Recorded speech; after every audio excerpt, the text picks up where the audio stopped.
I'm Cassidy, 68 years old, and I built this house with my own 2 hands. Every nail, every board has my sweat in it. 40 years of memories in these walls. I never thought my own flesh and blood would use handcuffs on me. Right on the porch I crafted myself. My daughter Amanda, the police officer I was so proud of, and her husband Jack took everything from me. Or so they thought. They didn't know I had one last card to play. If you're watching this story, I'd love to know where you're viewing from. Hit that like button and subscribe if you've ever trusted someone who betrayed you. You'll want to hear how justice finally came knocking. I spent my entire life working with these hands. Started as a carpenter's apprentice at 16 and worked my way up. By 30, I had my own contracting business in Portland. Nothing fancy, just honest work building and repairing homes for good people. I was never rich, but I was comfortable. Made enough to marry my sweetheart Elaine and start our family. The house that would later become the center of this nightmare began as a dream Elaine and I shared. We bought the land in 1983 when the area was nothing special. Just under an acre, with tall pines and a view of the mountains on clear days. I designed that house myself, drew up the plans on our kitchen table while Elaine pointed out what she wanted. 4 bedrooms, a sunroom for her plants, a big kitchen where we could teach our kids to cook. I worked on that house nights and weekends for 3 years. Every penny we saved went into quality materials, hand-carved banisters for the staircase, real hardwood floors, not that laminate stuff. A stone fireplace I built stone by stone. When we finally moved in, Amanda was just 7 years old. Her brother Kevin was 5. They each got to pick the colors for their rooms. Amanda wanted purple walls with white trim. Kevin chose blue with clouds painted on the ceiling. Elaine cried the first night we slept there. Said she couldn't believe we had something so beautiful to call our own. As the neighborhood grew up around us, property values skyrocketed. What had been a $100,000 investment slowly transformed into a $1.6 million asset. Not that I ever thought of it that way. To me, it was just home. Elaine was diagnosed with breast cancer in 2018. We fought it together for 2 years. But in the end, cancer took her anyway. Those final months, I converted our living room into a hospice space so she could look out at her garden. The morning she passed, there were hummingbirds at the feeder outside her window. I like to think they came to guide her home. After Elaine died, the house felt too big, too empty. Amanda started visiting more often. By then she was 39, a police officer with 12 years on the force.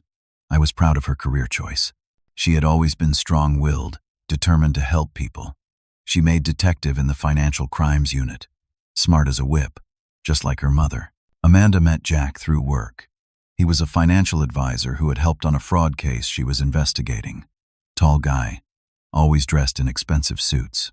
Firm handshake, direct eye contact, the kind of man who seems impressive at first glance. He proposed after 6 months of dating. The wedding was lavish, more than I thought they could afford on their salaries. When I mentioned it, Amanda laughed and said Jack had good investments. They bought a townhouse not far from me. But Jack always commented on how much he loved my place. He'd walk around, admiring the craftsmanship, asking questions about the property lines, and what I thought it might be worth in today's market. I took his interest as appreciation for my work. Looking back, I should have seen the hunger in his eyes. About 6 months after Elaine passed, I noticed Amanda and Jack dropping by more frequently. At first, it was nice having company. Amanda would bring groceries, help clean up. Jack would offer to look over my finances, suggesting ways to optimize my retirement. I welcomed their visits. The house didn't feel quite so empty when they were around. Then came the questions. Had I updated my will since Mom died? Was the house paid off completely? Had I considered what would happen to the property if something happened to me? All asked with concerned smiles, gentle voices. When I mentioned I was thinking of taking a cruise, Amanda frowned and said travel insurance was expensive at my age. When I talked about renovating the kitchen, Jack suggested I might be wasting money on a house too big for one person. One evening, I couldn't find my reading glasses. Searched everywhere before Amanda found them in the refrigerator. I laughed it off. Must have set them down without thinking while getting a snack. Amanda didn't laugh. She exchanged a look with Jack I couldn't quite interpret. "Dad, she said, her voice shifting to what I now recognize as her police tone. Has this happened before?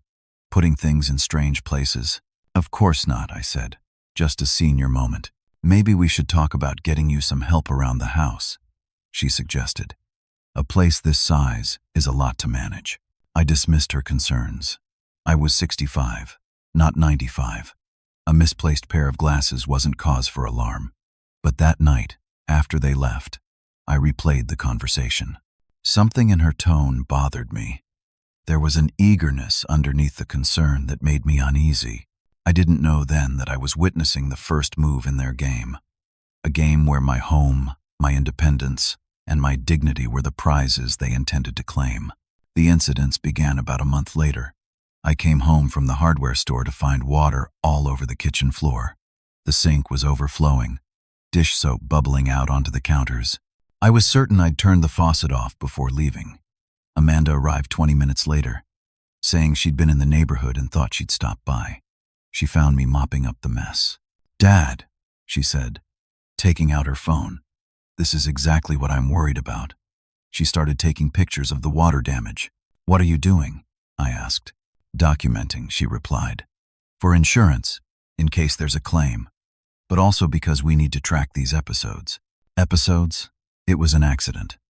I must have bumped the handle on my way out. Her expression was pitying. "You don't remember leaving it on, do you?" Before I could argue further, Jack arrived. Another coincidence, supposedly.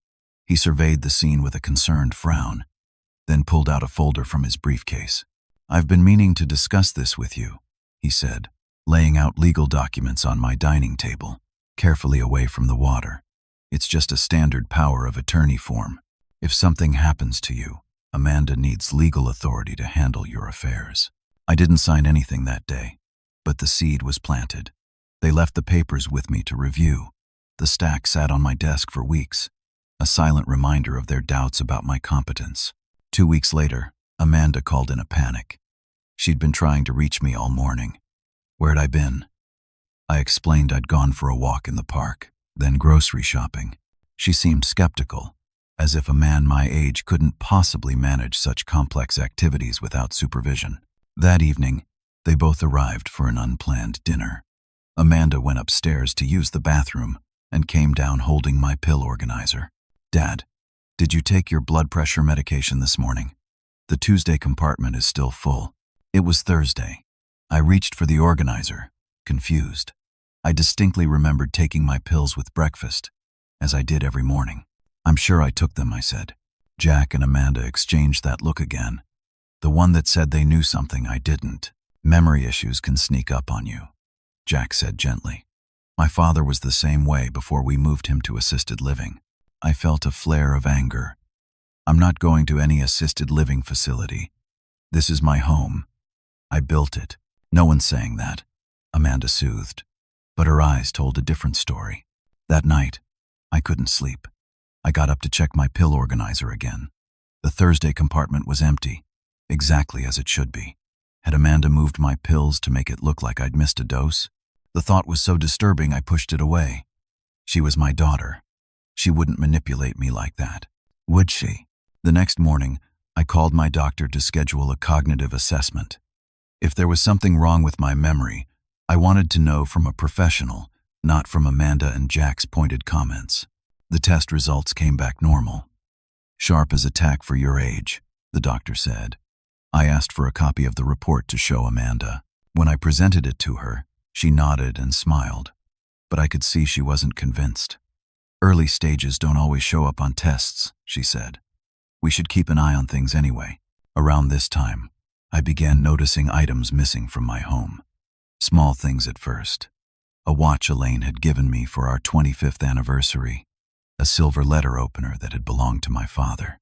When I mentioned the missing items to Amanda, she suggested I might have misplaced them or given them away and forgotten.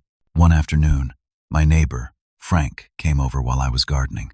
We'd been friends for over 20 years, since he moved in next door. Frank lowered his voice even though we were alone in the yard. "Everything okay with you and Amanda? Saw her and that husband of hers coming in with your spare key last week when you were at your doctor's appointment. Looked like they were carrying something out to their car." A chill ran through me. I hadn't told Amanda about that doctor's visit. Probably just picking up something I promised to loan them, I said, not wanting to share my growing suspicions. Frank looked unconvinced. Just checking. Carol and I worry about you alone in that big house since Elaine passed. That night, I changed my locks. Didn't tell Amanda. Just called a locksmith and had it done. When she tried her key 2 days later and couldn't get in, her face flushed with anger before she could hide it.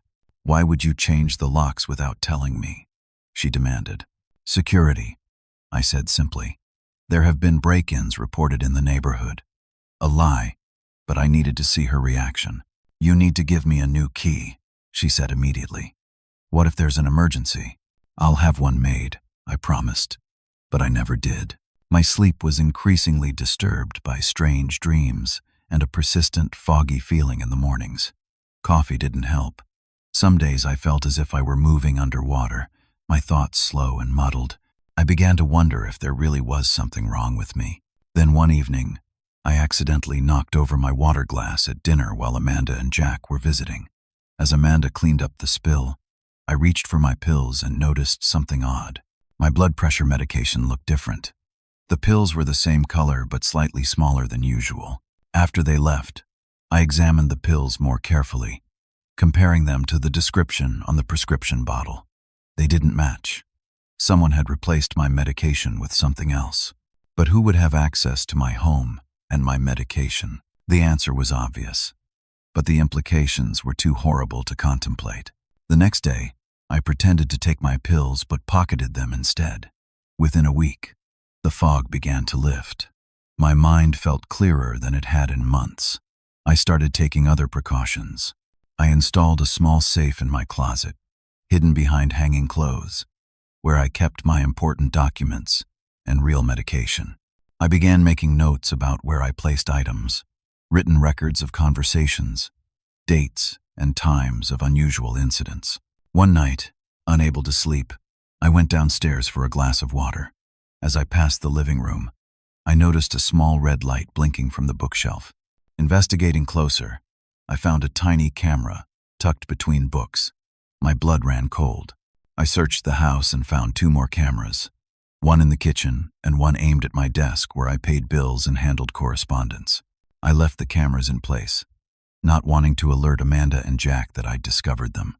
Instead, I began a performance. When I knew I was on camera, I played the role they expected, slightly confused and forgetful. I would deliberately misplace items, then find them in obvious places. I would stare vacantly at my bills, as if they confused me. Off camera, in my bedroom or bathroom where I'd checked thoroughly for devices, I made phone calls. First to my bank, where I discovered someone had attempted to gain access to my accounts using my social security number. Then to my lawyer, Thomas, who had handled my will after Elaine died. He hadn't heard from me in months, despite Amanda telling me he'd called with questions about my estate. I was building a picture of what was happening, and it was more disturbing than I could have imagined. My own daughter was gaslighting me, making me appear mentally incompetent while systematically taking control of my life and assets. The confirmation came when I overheard a phone conversation between Amanda and Jack on their next visit. I pretended to nap on the couch while they spoke in the kitchen, unaware that I could hear every word. "We need to accelerate the timeline," Jack was saying. "The property taxes are due next month, and we don't have the liquidity to cover the investment loss." "I'm working on it," Amanda replied, her voice tense. "But we can't rush this. If he contests the competency evaluation, we're back to square one." "Your promotion depends on this too," Jack reminded her. "Lieutenant's salary would help, but we need the house equity to really solve our problems." "I know what's at stake," Amanda snapped. "Just stick to the plan. Another month, and we'll have enough documentation to convince a judge." I lay perfectly still, my heart pounding in my chest. The daughter I had raised, the child I had sacrificed for, was conspiring with her husband to declare me incompetent and take my home. Everything suddenly made horrible sense. From the missing items to the suspicious pills to the accidental incidents that always seemed to happen when Amanda was conveniently nearby to document them. That night, after they left, I sat in my darkened living room looking at old photographs. Amanda, as a gap-toothed child on her first bicycle. Amanda in her police academy uniform, standing tall and proud. When had my daughter become a stranger capable of such calculated betrayal? And more importantly, how was I going to protect myself from the people I should have been able to trust above all others? The pace of Amanda and Jack's scheme accelerated in the weeks that followed. I continued my act of gradual decline while secretly documenting everything. I installed my own hidden camera in the living room, capturing footage of them searching through my desk drawers when they thought I was napping. I recorded our conversations on a small device my friend Frank helped me purchase, the kind that looks like an ordinary pen. Amanda began bringing colleagues from the police department to the house. "Just stopping by to check on you," she would say. But I understood the real purpose. She was establishing witnesses who could testify to my supposed mental decline. Officer Wilson, her partner, would ask me pointed questions about what day it was or who was currently president, as if casually making conversation. I deliberately hesitated sometimes, watching Amanda note my confusion in her ever-present notebook. One afternoon, Jack discovered a printout of emails about selling the house. I had never written these emails.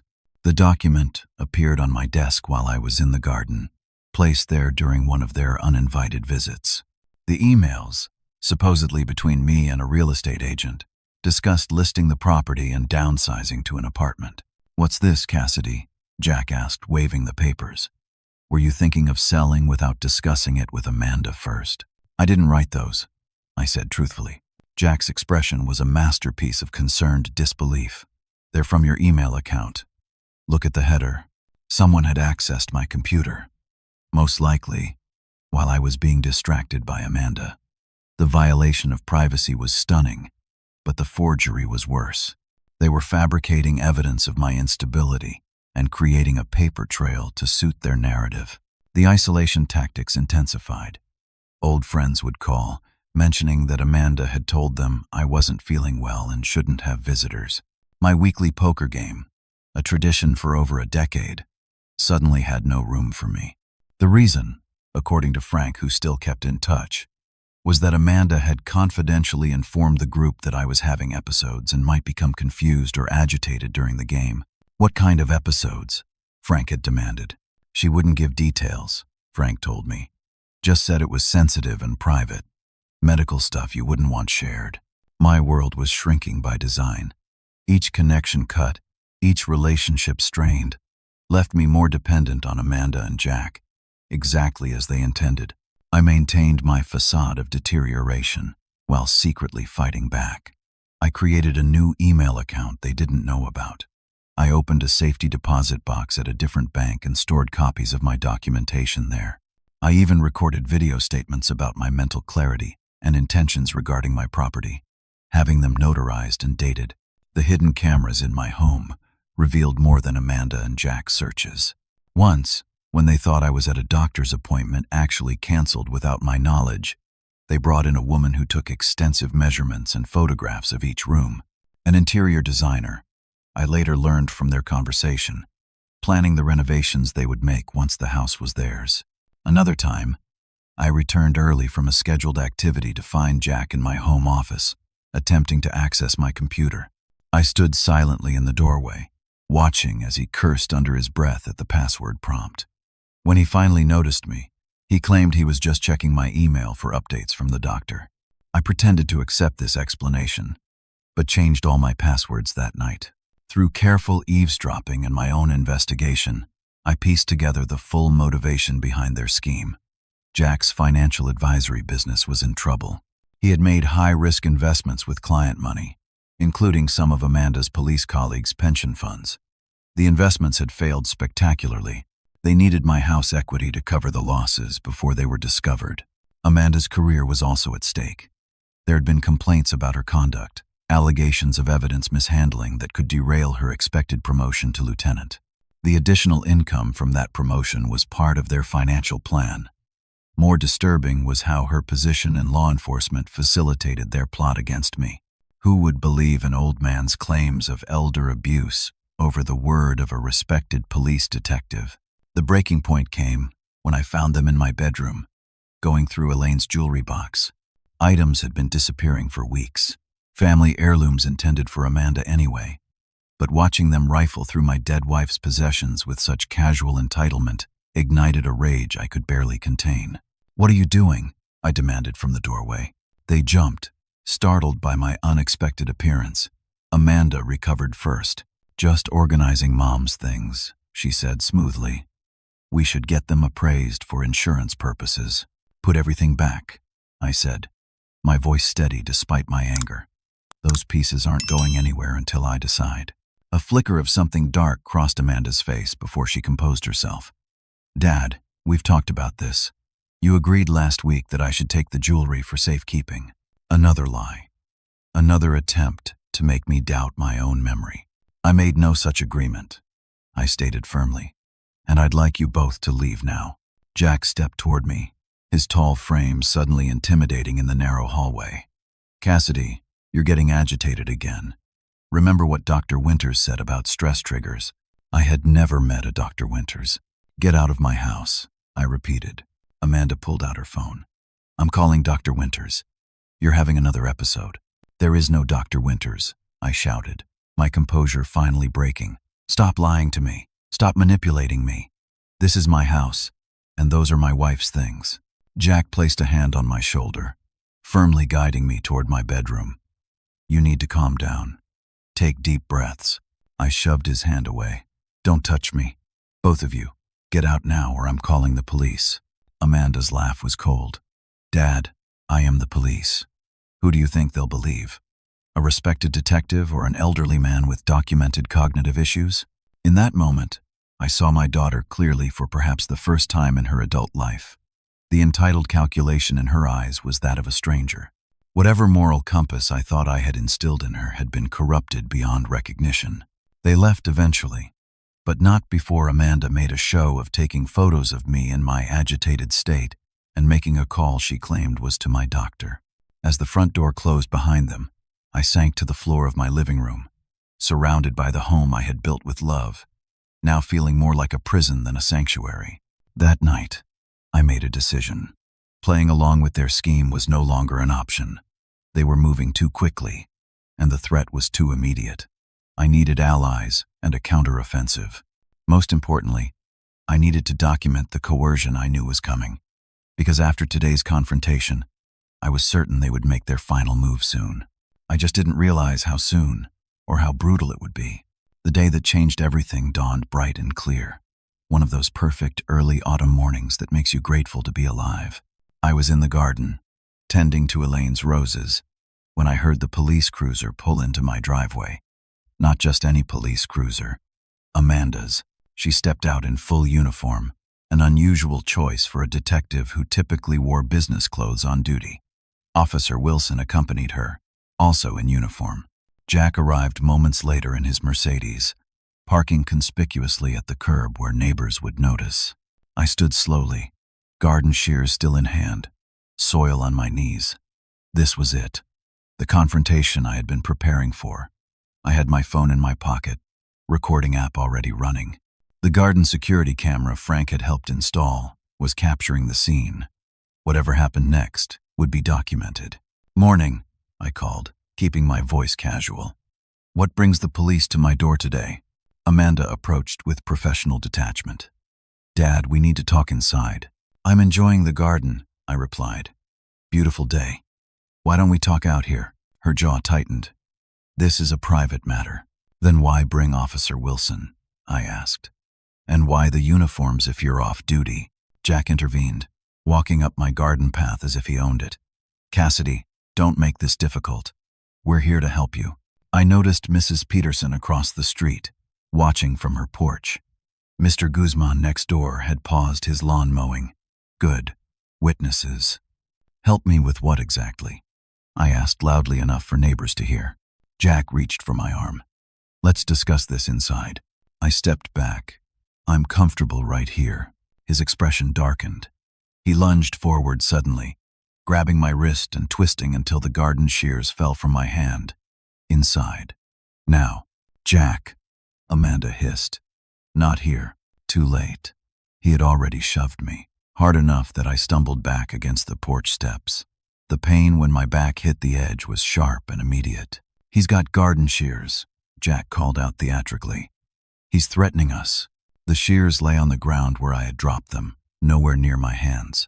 But Jack was playing to the audience of neighbors now watching the scene unfold. "He's having another episode," Jack announced loudly. Very confused and aggressive today, Amanda, recovering quickly, switched to her official police voice. "Sir, please calm down. We're here to help." "I am calm," I stated clearly, looking directly at Mrs. Peterson, who had moved to the edge of her yard. "I'm being assaulted in my own garden." "Paranoid delusions," Jack said sadly to Officer Wilson. "Dr. Winters warned us this might happen." Amanda approached me slowly, hands visible. "Dad, you're confused again. You called us saying people were trying to break in. Don't you remember?" Another lie. I had made no such call. "I didn't call anyone," I said firmly. "I was gardening peacefully until you arrived." Jack turned to the small crowd of neighbors gathering at a distance. His dementia's getting worse. He doesn't remember calling his own daughter for help. Amanda produced handcuffs. "For your safety, I need you to put these on." "I decline," I said clearly. "I have committed no crime. I am mentally competent. I do not consent to being restrained." Jack moved with surprising speed for a financial advisor. He grabbed me from behind, pinning my arms while Amanda approached with the handcuffs. I didn't resist physically. That would play into their narrative of an aggressive, confused old man. "Neighbors," I called out, "please witness this. I am being restrained against my will in my own home." The cold metal closed around my wrists as Amanda efficiently handcuffed me. The ultimate betrayal, being treated like a criminal by my own daughter, on the property I had built with my own hands. "This is for your own protection," Amanda said, loud enough for the onlookers to hear. "We're taking you inside to calm down." They escorted me into my home, Jack's hand gripping my arm painfully tight. Once inside, with the door closed against prying eyes, the pretense of concern dropped away. "Sit down," Jack ordered, pushing me roughly into a dining chair. Amanda didn't remove the handcuffs.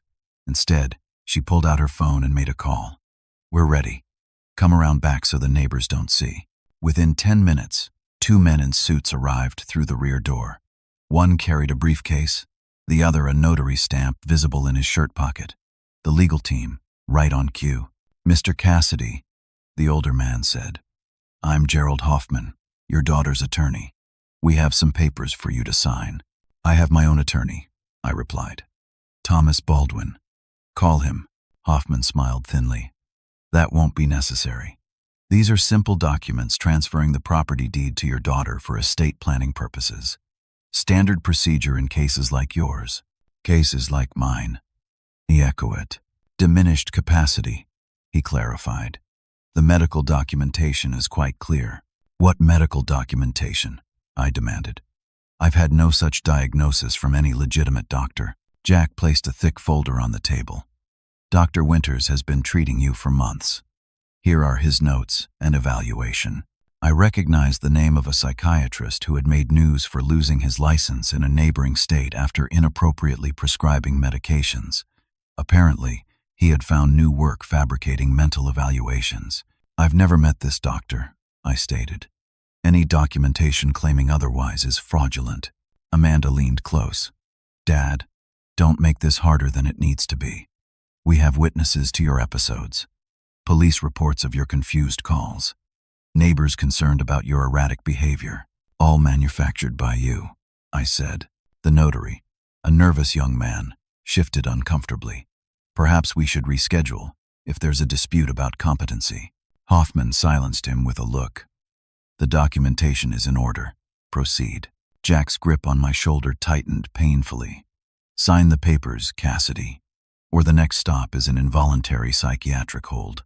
72 hours in a locked ward while they evaluate you. Is that what you want?"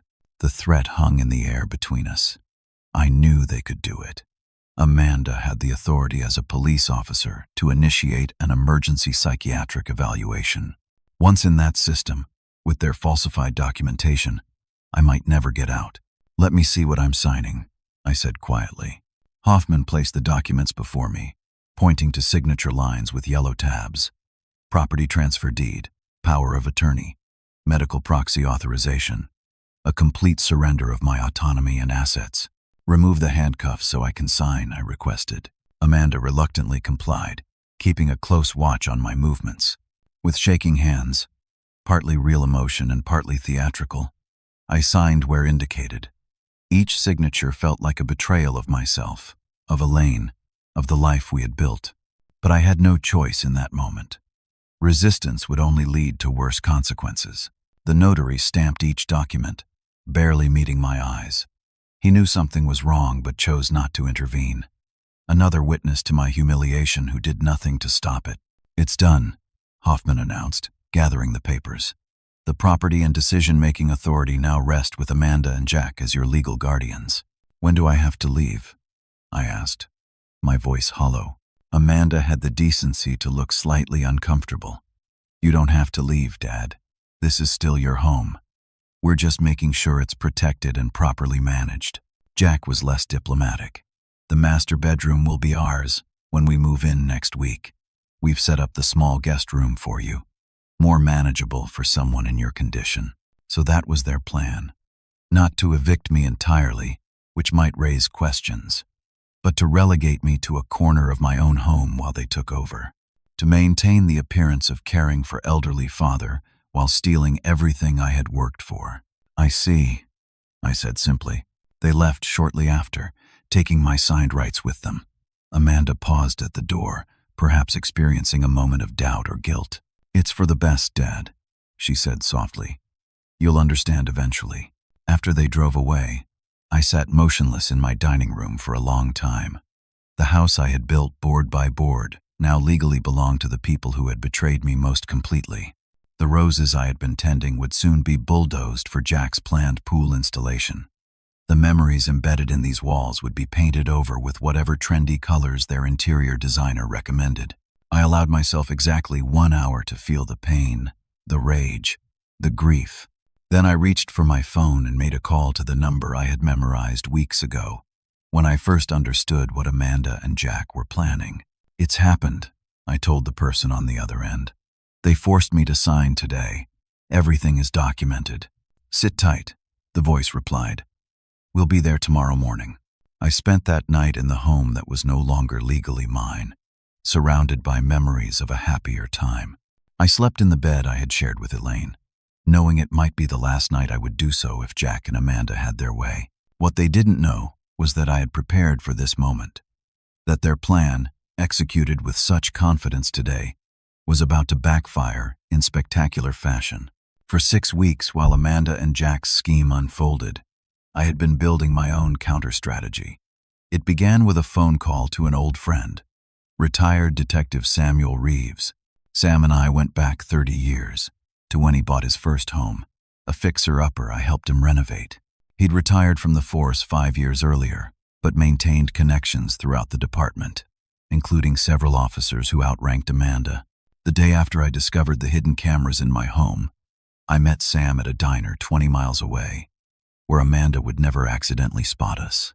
I laid out everything, showing him the strange pills I'd been given instead of my medication, the photos of the cameras, the recordings of their conversations. Sam listened without interruption, his weathered face growing increasingly grim. When I finished, he said just one thing. They picked the wrong old man to mess with. He introduced me to Andrea Lawson, an attorney specializing in elder abuse cases. Unlike Gerald Hoffman with his slick suit and predatory smile, Andrea had kind eyes and a spine of steel. She took my case pro bono after hearing the evidence, outraged by Amanda's abuse of her police authority. What you're describing is a textbook case of elder abuse and fraud, Andrea explained during our first meeting. But because your daughter is law enforcement, we need to be strategic and thorough. We document everything, build an airtight case, then strike all at once. And so began my double life. Outwardly, I played the role of increasingly confused elderly father, giving Amanda and Jack exactly the evidence they wanted. I forgot appointments they had never actually scheduled. I appeared disoriented when they brought strangers to evaluate me. I allowed them to guide my hand to documents I pretended not to understand. But in secret, I was methodically building my case. Sam helped me install hidden cameras that captured Jack replacing my medication and Amanda coaching a so-called medical evaluator before my assessment. Andrea drafted legal documents establishing that any property transfers signed during this period were done under duress and potentially fraudulent. Most crucially, Sam connected me with Lieutenant Brian Thompson, the head of Internal Affairs, and Amanda's direct superior. Initially skeptical, Thompson agreed to review my evidence. The videos of Amanda in uniform using her police authority to intimidate me, her own father, changed his mind immediately. "This isn't just elder abuse," Thompson said after viewing the footage. "It's corruption and abuse of power. We take that very seriously. The investigation had to be handled delicately. If Amanda caught wind of it, she might accelerate their plan or destroy evidence." For weeks, Internal Affairs built their case in parallel with my own legal preparations. They subpoenaed Amanda and Jack's financial records, revealing massive debt and evidence of Jack's misappropriation of client funds. They interviewed Officer Wilson, who admitted Amanda had instructed him to corroborate her stories about my confused calls that had never occurred. While this official investigation proceeded, I continued gathering my own evidence. I hired a private lab to analyze the pills that had replaced my medication, which turned out to be a combination of sedatives and mild hallucinogens that would indeed cause confusion and memory issues. Andrea documented the steadily disappearing items from my home, many of which were later found in Jack and Amanda's residence during the official search. The most damning evidence came from Jack himself.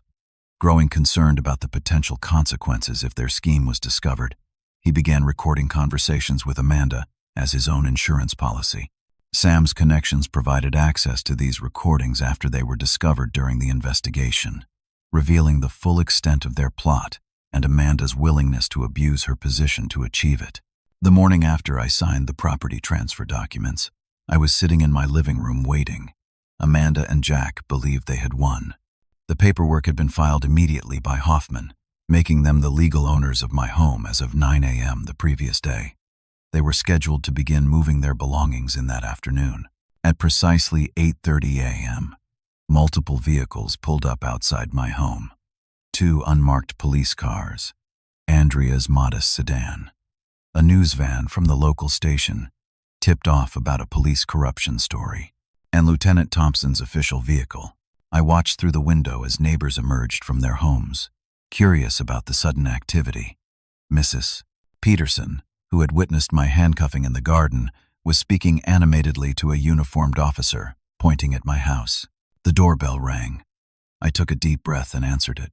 Lieutenant Thompson stood on my porch, flanked by 4 officers in uniform. Andrea Lawson stood slightly behind them, giving me a reassuring nod. "Mr. Cassidy," Thompson said formally, "we have a warrant to search these premises and to arrest Amanda Harris and Jack Harris on multiple charges, including elder abuse, fraud, filing false police reports, and misconduct under color of authority." I stepped aside. "Please come in." As they entered, one officer remained outside, establishing a perimeter. Through the open door, I could see the news crew setting up their equipment at a respectful distance, their presence ensuring that what happened next would be a matter of public record. Thompson handed me the warrant, which I reviewed with Andrea. Everything was in order. The officers began a systematic search of the house, documenting the hidden cameras Jack and Amanda had installed, collecting the pill bottles for evidence, and taking photographs of the scene. While the search was underway, Andrea guided me through the temporary restraining order she had obtained, preventing Jack and Amanda from entering the property pending resolution of the fraud investigation. She also showed me the emergency petition to invalidate the property transfer, citing coercion and fraudulent representation. "The judge was particularly disturbed by the footage of you being handcuffed on your own property," Andrea explained, "combined with the evidence of tampered medication and financial records showing their motivation. We have an extremely strong case." As we were reviewing the documents, Officer Ramirez's radio crackled. Subjects approaching the location. Black Mercedes convertible turning onto the street now. Thompson nodded. "Positions, everyone. Remember, they're to be taken into custody with minimal disturbance." The officers moved efficiently, 2 taking positions near the front door, 2 moving to cover the back entrance. Andrea and I stayed in the living room, out of the way but with a clear view of the front approach. Jack's Mercedes pulled into the driveway, right behind my truck. He and Amanda emerged, carrying boxes labeled kitchen and master bedroom. Their faces showed no remorse, no awareness that they were about to face consequences for their actions. They were simply moving into their new home, the one they had stolen through manipulation and abuse. I watched through the window as they approached the front door, key in hand. Before they could use it, the officers emerged from their positions. "Amanda and Jack Harris," Thompson announced formally. "You're under arrest for elder abuse, fraud, and misconduct under color of authority. You have the right to remain silent." The boxes tumbled from their hands. Amanda's face drained of color as she recognized her superior officer. Jack began protesting immediately, demanding to know what was happening, insisting there was some mistake. I stepped onto the porch, Andrea beside me, as the officers handcuffed them both. The same handcuffs Amanda had placed on me just yesterday were now being closed around her own wrists. The symmetry was not lost on the neighbors watching from their yards, or the news crew capturing every moment. "Dad," Amanda said, her voice cracking. "What have you done?" "I protected myself," I replied simply. "Something I shouldn't have had to do against my own daughter." Jack's facade crumbled faster than Amanda's. As the officers led him toward the police car, he began shouting accusations at her. "This was your idea. You said it was foolproof. You said your department connections would protect us." The officers placed them in separate vehicles. As Amanda was guided into the back seat, our eyes met one final time. In that moment, I saw something I hadn't expected. Not anger or defiance, but a flash of shame quickly hidden behind a wall of resentment. Some small part of her recognized the magnitude of her betrayal, even if she couldn't yet face it fully. As the police cars pulled away, neighbors approached cautiously. Mrs. Peterson reached me first, distress evident on her face. "Cassidy, I had no idea," she said. "When they said you were confused, having episodes, I believed them. I'm so sorry." "They were very convincing," I assured her. "They fooled a lot of people." The local news crew requested an interview, which Andrea advised me to decline for now. "Your story needs to be told," she acknowledged. "But let's focus on the legal proceedings first." By afternoon, the search was complete. The officers had collected substantial evidence from my home, adding to the already significant case against Amanda and Jack. Andrea helped me secure the property, changing locks and alarm codes, ensuring I was safe in my own home again. That evening, alone in the house that was once again truly mine, I sat in Elaine's garden as the sunset painted the sky in shades of orange and pink. For the first time in months, I felt the weight lifting. The fear, the constant vigilance, the performance of confusion, all fell away, leaving just gratitude for having survived with my home and dignity intact. "You'd be proud of me, Elaine," I whispered to the roses she had planted. "I didn't let them take what we built." The roses didn't answer, but somewhere nearby, a hummingbird hovered briefly before darting away, just like the ones that had visited on the morning Elaine passed. I chose to take it as a sign of her approval. The door had been kicked open, not just literally with the police raid, but figuratively on the scheme Amanda and Jack had constructed so carefully. Their plan had backfired in the most complete way possible, and though the road ahead would include difficult legal proceedings and the painful reality of my daughter's betrayal, I knew I would face it with the same strength that had seen me through this ordeal. The house I built would remain mine for as long as I chose to live in it. That night, I slept peacefully in the home that was once again my own, free from the threat of those who had tried to take it from me. The legal proceedings against Amanda and Jack unfolded over the next 6 months, a slow but thorough process of accountability. Andrea represented my interests brilliantly, working alongside the district attorney's office to ensure all aspects of their scheme were addressed in court.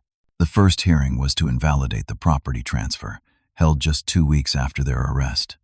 I sat in the courtroom, back straight, eyes clear, as Judge Hernandez reviewed the evidence. Gerald Hoffman, now facing potential disbarment for his role in the fraud, was conspicuously absent.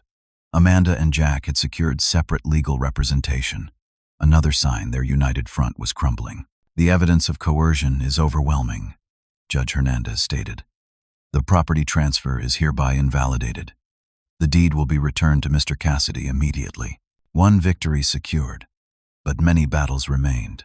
The criminal charges were more complex, encompassing multiple counts of elder abuse, fraud, tampering with medication, filing false police reports, and in Amanda's case, abuse of authority. Jack's attorney approached Andrea after the property hearing with a tentative offer. Jack would provide testimony against Amanda in exchange for leniency. The betrayal within the betrayal had begun, just as Sam had predicted. When these schemes fall apart, it's always the same. Sam told me over coffee the next day. First they turn on each other, then they minimize, then eventually someone breaks completely. Amanda maintained her innocence through the early hearings, her police training evident in her composed demeanor and careful responses. Jack, by contrast, began showing signs of stress immediately, his manicured appearance deteriorating with each court appearance. The prosecution's case was methodically presented. My documented evidence formed the foundation, but it was supplemented by financial records showing their desperate situation, testimony from the lab that analyzed the tampered medication, and statements from neighbors who had witnessed key events. Mrs. Peterson's testimony proved particularly powerful. A retired nurse in her 70s, she described watching Amanda handcuff me in my garden while Jack shouted false claims about my mental state. Her professional background lent weight to her assertion that I had shown no signs of confusion or aggression, only appropriate distress at being restrained. In 40 years of nursing, I've seen genuine cases of dementia and psychiatric episodes, she testified. What I witnessed that day was not a confused elderly man, but a targeted act of intimidation using police authority. Throughout the proceedings, the community rallied around me in ways I hadn't expected. Frank organized a neighborhood support group that attended hearings, sent home cooked meals, and helped maintain Elaine's garden when court appearances took up my time. My old poker group reconvened, offering companionship and normalcy amid the legal chaos. 3 months into the proceedings came the most difficult day, Amanda's testimony. Facing mounting evidence and Jack's willingness to testify against her, her attorney negotiated a plea agreement. In exchange for a reduced sentence, she would admit to the full scope of their plan. I sat in the courtroom as my daughter, now in civilian clothes instead of her police uniform, took the stand. Her voice was steady as she confirmed under oath how they had systematically worked to make me appear mentally incompetent, tampering with my medication, staging incidents, and ultimately using her police authority to intimidate me into signing over my property. Whose idea was it initially? The prosecutor asked. Amanda hesitated, glancing at Jack, who sat staring at the table before him. It was mutual, she finally said. Jack identified the financial opportunity, but I developed the strategy using my knowledge of how competency cases are built. And why target your father's home specifically? We needed approximately $1.5 million to cover investment losses and avoid criminal charges for financial mismanagement. The house was the only asset of sufficient value that could be liquidated quickly. Her clinical description of the plot to steal my home, delivered without visible emotion, was somehow more painful than any angry outburst would have been. This calculated betrayal had been executed by the child I had raised, the person who should have protected me in my later years rather than targeting me for exploitation. When asked if she wanted to address the court before sentencing, Amanda finally looked at me directly. I convinced myself this was for the best, she said, that the house was too much for you to manage alone, that you would be happier in a smaller space with care provided. I told myself we were helping you while helping ourselves. She paused. I was wrong, and I'm sorry. The apology rang hollow against the mountain of evidence, showing the deliberate cruelty of their actions. The judge apparently felt the same.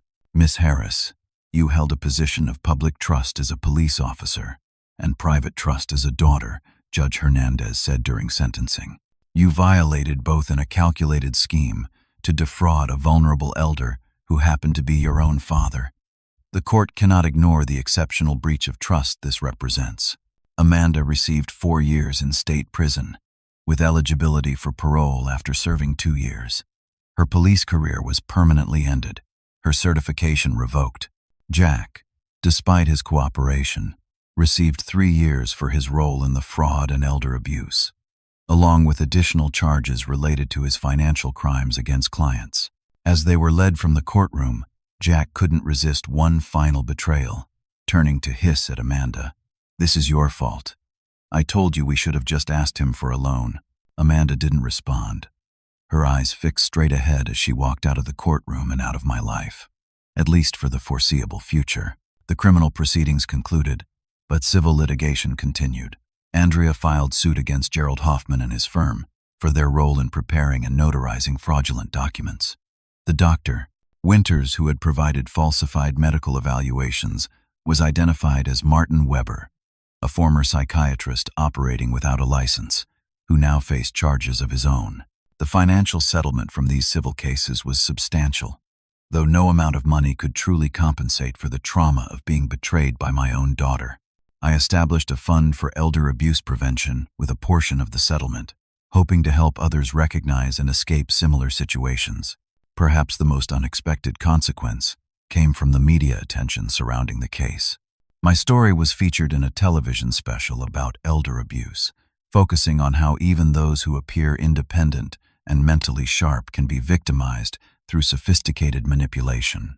The program included interviews with legal experts, adult protective services workers, and me, sitting in Elaine's garden, warning others about the signs I had missed.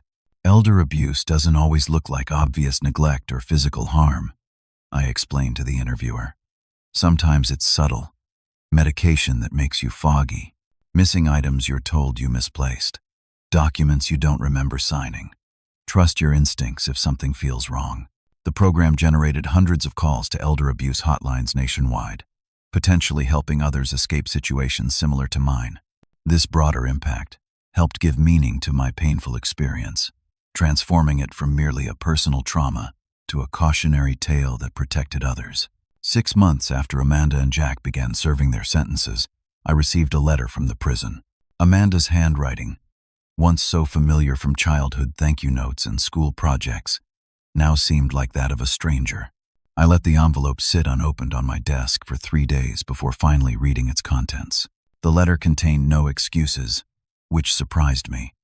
Instead, it acknowledged the harm she had caused and the therapeutic process she was beginning in prison. "I don't expect forgiveness," she wrote. "I just want you to know I recognize what I did and why it was wrong. The person I became is not who you raised me to be." I didn't respond immediately. The wound was still too fresh, the betrayal too profound, but I kept the letter, recognizing it as perhaps the first honest communication from my daughter in years.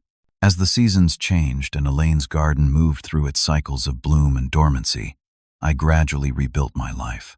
The home that had nearly been stolen from me became once again a place of peace and memories, rather than a battleground of manipulation and fear. Justice had been served through the legal system, but the deeper healing would take much longer. The question of whether Amanda and I would ever rebuild any kind of relationship remained unanswered, a complexity I learned to live with day by day. What was certain was that their plan had indeed backfired.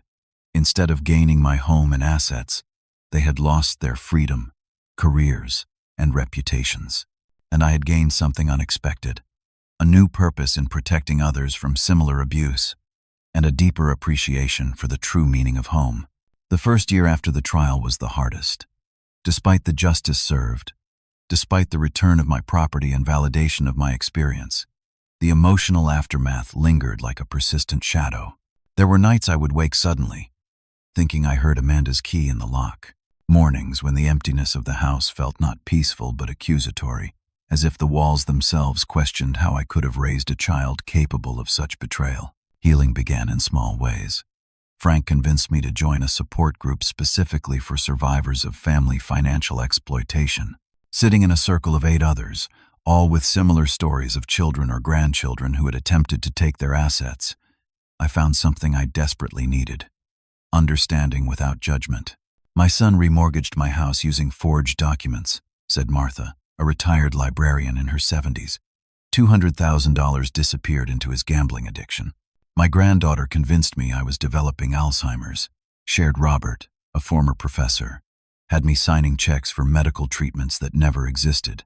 Each story echoed elements of my own experience.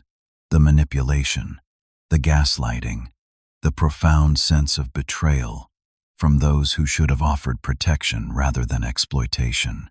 But each story also contained resilience, the determined refusal to be defined by victimhood. "I'm not just a victim of elder abuse," declared Catherine, whose daughter had systematically looted her retirement accounts. "I'm a survivor who fought back and reclaimed my life." Her words resonated deeply. I didn't want to be permanently marked as the man whose daughter tried to steal his home. I wanted to be Cassidy again, the builder, the gardener, the friend, the neighbor, the man who had constructed a meaningful life and who would continue to do so, regardless of Amanda's betrayal. With the help of Andrea, I created legal safeguards for my future. A proper estate plan with an ethical attorney.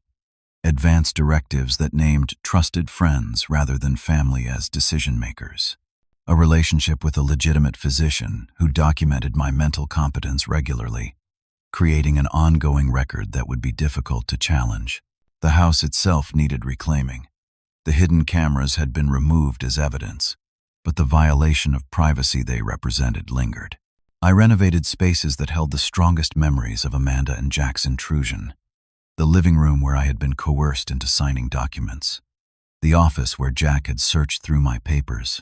Fresh paint, rearranged furniture, new artwork slowly transformed these spaces from crime scenes back into parts of my home. Elaine's garden became my greatest solace, tending the roses she had loved, adding new perennials that would return year after year. I found healing in the predictable cycles of growth and dormancy. Nature offered no betrayal, only the honest exchange of care for beauty. 6 months into my recovery, Andrea called with unexpected news. Jack, facing additional charges related to investment fraud, had provided information about 3 other cases of elder financial exploitation Amanda had facilitated through her police position. The investigation had expanded, potentially helping other victims I had never met.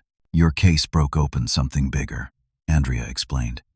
"By standing up for yourself, you may have protected countless others."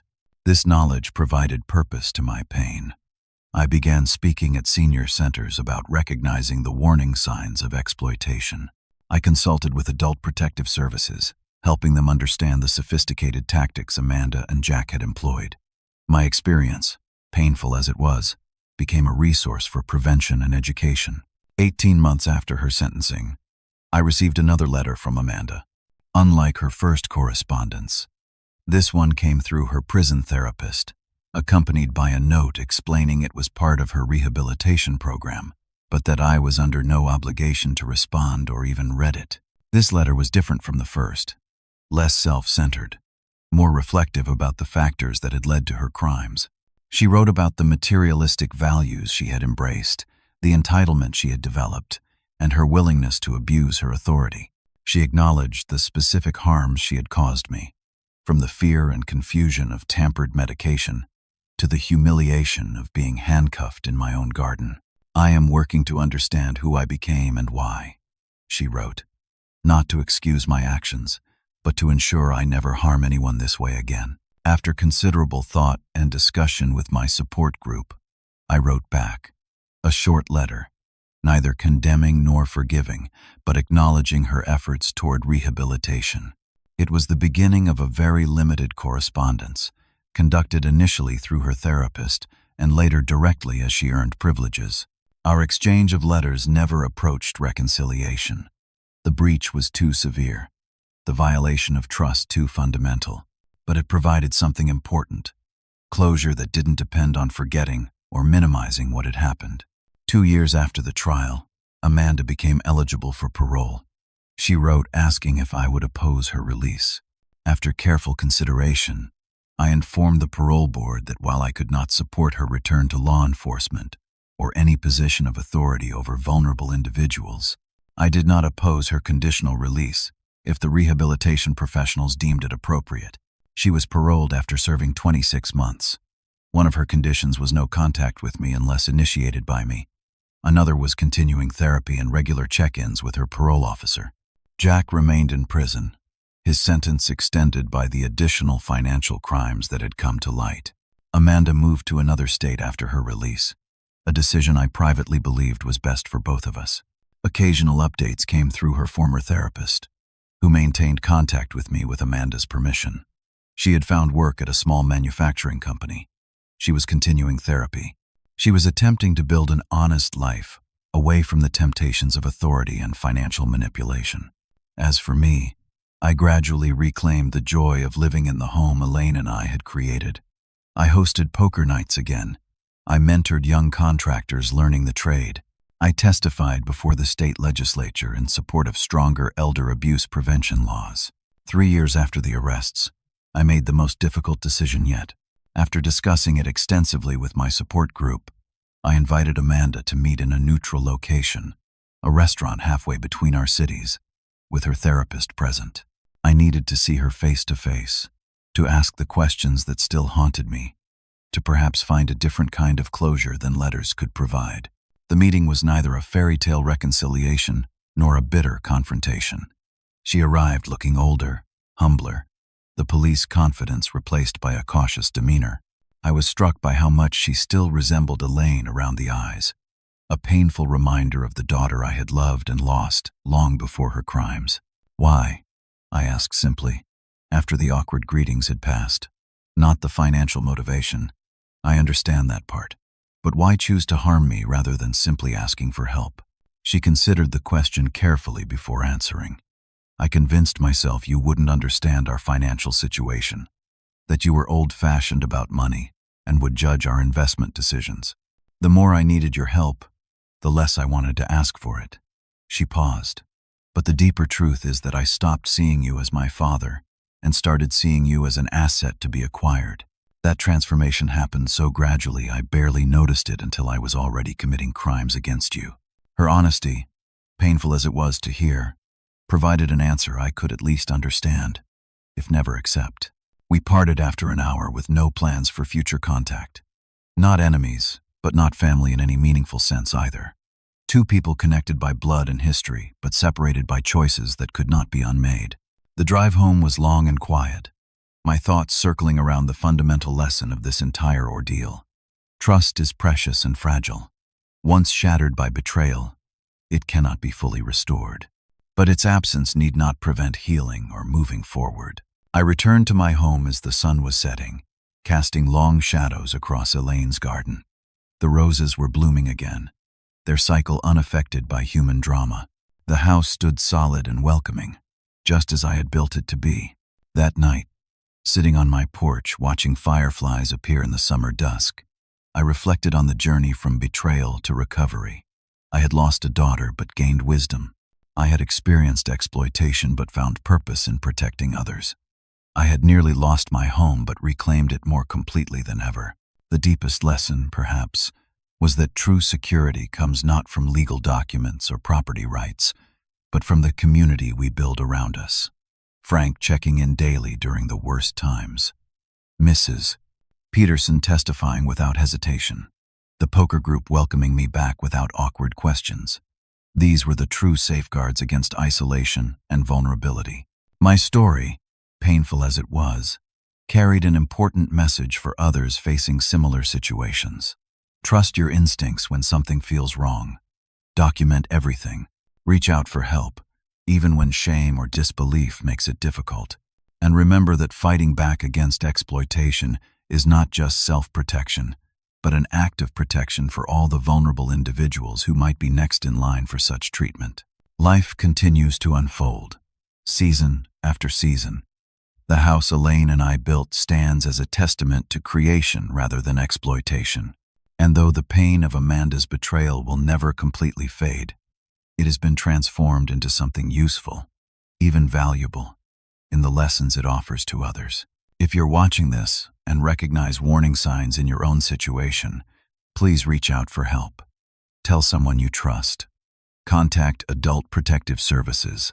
Know that you are not alone, and that fighting back is possible. If my story has helped even one person recognize and escape exploitation, then some meaning has been created from my experience. Thank you for listening to my journey. If you found value in this story, please consider sharing it with someone who might benefit from these warnings. Leave a comment about your own experiences with family trust and betrayal. Subscribe to hear more stories of overcoming life's challenges. And remember that it's never too late to reclaim your power after betrayal. I'm grateful for your time and attention, and I wish you homes filled with genuine love and respect, not exploitation disguised as care.